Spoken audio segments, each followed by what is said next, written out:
Welcome to Contemplative Living, where we view contemplations for the week to have a better understanding of our spiritual paths.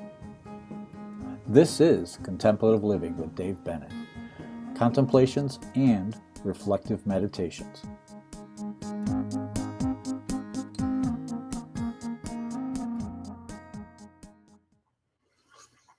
Welcome to Contemplative Living, where we talk about concepts to bring contemplative living into our daily lives.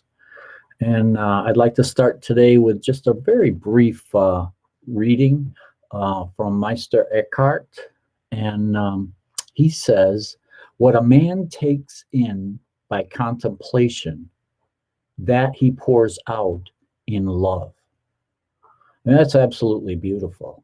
So what we take in by contemplation and trying to create a contemplative life, we give back in love.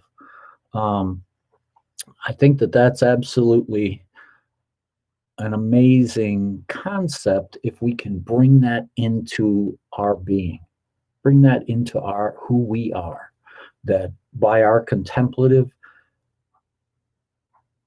practice, by our contemplations, we can develop a greater love that we can then share. So let me clean up the desk here a little bit, get rid of some of this stuff. Oh, and excuse the green screen. This is because I've been working with the conference, and so I have a virtual background when I'm on. All right, so we don't need to go anywhere or acquire anything to find peace and joy. And like Meister Eckhart, we just heard, it's about bringing love into the world. Well, peace and joy are all a part of that universal love. And we don't need to go anywhere. We don't need to buy anything. It's there within us always. And that's what a lot of the great masters have been trying to teach us for ages, is that we don't have to go anywhere. We don't have to search so diligently, because what we need is a little bit of stillness, a little bit of quiet in our lives where we can go inward and we find the peace. The peace is there. It's a part of who we are. And so it doesn't require any extra tools or anything like that. It's very simple. And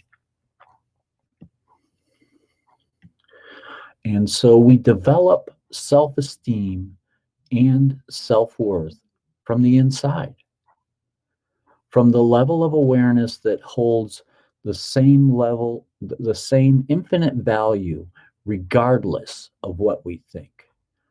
Now, when we break this down,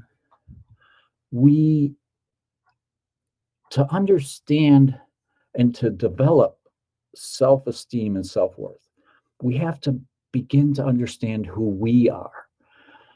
That's the pivotal key to all of this, is to understand who we are.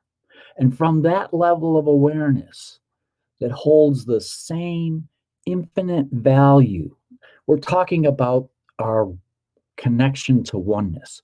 From that level of awareness, regardless of what we think, we are loved, we are behold as light and love and peace. And there's no, and like the one before, we don't need to go searching for it. It's there, but we do have to put the effort in. We do have to put the effort in to go to get to know ourselves. Because once we get to know ourselves, that will bring up our self-esteem. That will buoy us up, give us the energy we need to proceed in our day-to-day life with a greater level of awareness, and we can bring it out and share it with everybody else. And our thoughts, a lot of times our thoughts just get in the way.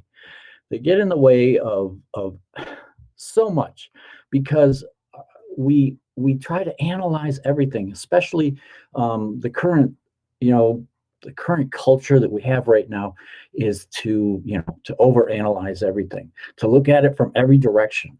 And then a lot of times when we start doing that, we start digging into things.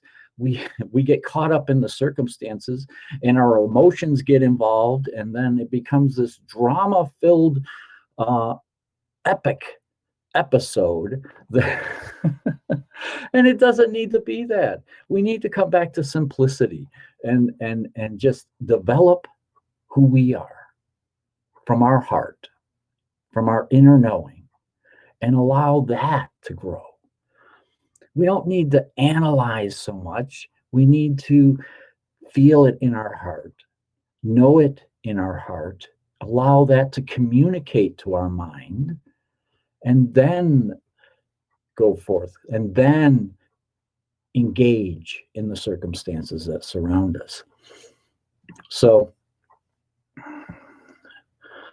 you have the power to build a fortress inside where the gates can never be broken, only surrendered. I love this. And this illustration, this picture shows, a perfectly calm reflection of our inner gate. And it is a fortress in a way because we've built it that way. Because of all of our life's experiences, we tend to create this fortress and these walls and this impenetrable gate that we hide behind. But when we're ready, when we've developed that self-assuredness that we were talking about a moment ago, when we've gained that level of understanding of who we are, we can just open the gate. We surrender, open the gate, and allow people to see our true being. I think that is some of the most powerful lessons that I've learned in my life. Is that, yes, okay, I know I'm not a saint. I'm far from it. I'm a fallible human being. I know these things about me, but and I can accept that. Okay, that's who I am. But I'm working on myself, and I'm going to be a better person. And so by knowing that, I can open my gates. I can allow people to see who I am. And I don't need to be fearful of it. So, yes, we do have that amazing fortress within us. And there's a lot of power that is stored within each and every one of us. Now, let your nobility of spiritual virtue shine and continue to shine as long as you walk this earth. Within us, our divine essence has a nobility because it's a part of the greater oneness. And it has an immense spiritual virtue.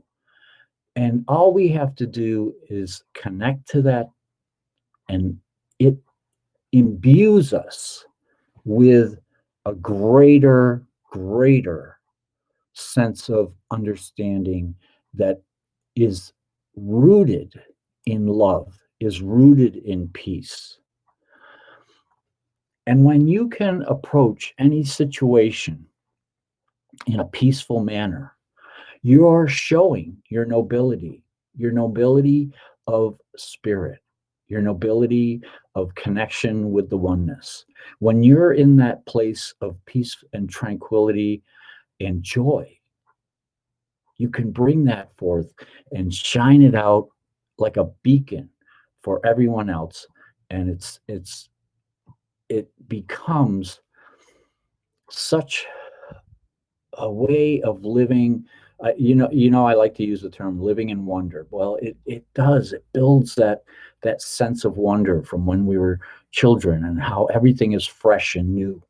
So on your journey, mark the milestones of your spiritual investment. Mark them as peace, joy, contentment, and freedom. On our paths of spiritual development, we invest time on ourselves. We invest time on everything that we put into ourselves to be a better person. And the rewards that we get when we invest in ourselves is a sense of peace, is a sense of joy and contentment of who we are. And that liberates us. It liberates us to be who we are. And so take the time to mark those milestones when you have meditated, when you've used some contemplative practices, and you've reached that point of peace, inner joy, inner contentment. Mark those. Those are important moments. Those are the milestones, the real milestones of our life. And so don't let them go by without marking them and honoring them. It's a show of gratitude to the universe when we can honor the growth that we experience in life. So we started out with talking about peace and joy. So peace is what we essentially are. Joy is the very nature of pure consciousness. So when we touch our higher consciousness and we feel and are imbued with that peace, we recognize that that's who we really are. All along, that's who we really are. We don't, again, like in the beginning, when we first started today, we said we don't need to go searching for it. And we don't need to acquire anything in order to be there, because it is a part of our essential nature. That's who we are: peace, joy, contentment. And what is the activating force behind it all? It's love. Love brings us peace. Love brings us joy, contentment, fulfillment.